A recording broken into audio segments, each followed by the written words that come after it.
श्री स्वामी समर्थांचा अमूल्य संदेश, स्त्री सन्मान आणि संस्कार.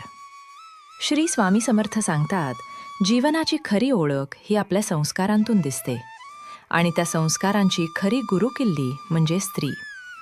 स्त्री ही केवळ घराचा भाग नाही, तर संपूर्ण समाजाचा आत्मा आहे.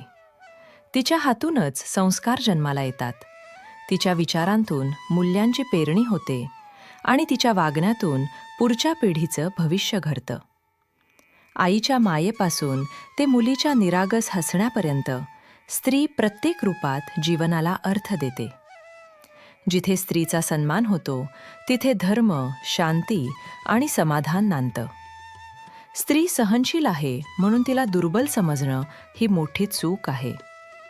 ती शांत आहे कारण तिच्यात अपार शक्ती आहे. ती झुकते कारण ती नाती जपते, पण अन्याय सहन करणं हा तिचा स्वभाव नाही. ज्या समाजात स्त्रीला मान, सुरक्षा आणि समानतेचा अधिकार मिळतो, तो समाज खऱ्या अर्थाने प्रगतीकडे जातो. स्त्री सन्मान म्हणजे संस्कारांची खरी ओळख. आपण देवळात जाऊन देवाची पूजा करतो, पण घरी असलेल्या देवीचा सन्मान करतो का, हा खरा प्रश्न आहे. आई, बहीण, पत्नी, मुलगी या प्रत्येक नात्यात स्त्री स्वतःला विसरून इतरांसाठी जगते. तिच्या त्यागाची जाणीव ठेवणं, तिच्या भावनांचा आदर करणं आणि तिच्या स्वप्नांना साथ देणं हाच खरा धर्म आहे. श्री स्वामी समर्थांचा उपदेश स्पष्ट आहे.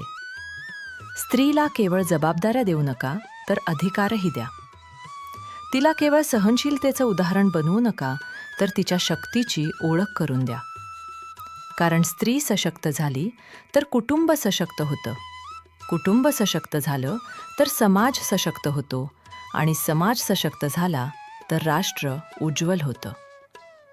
लक्षात ठेवा, स्त्रीचा सन्मान म्हणजे केवळ शब्दातला आदर नाही, तर आपल्या विचारात, वागण्यात आणि कृतीतून दिसणारा संस्कार आहे. ज्या घरात स्त्री आनंदी असते, तिथे स्वामी समर्थांची कृपा सदैव नांदते.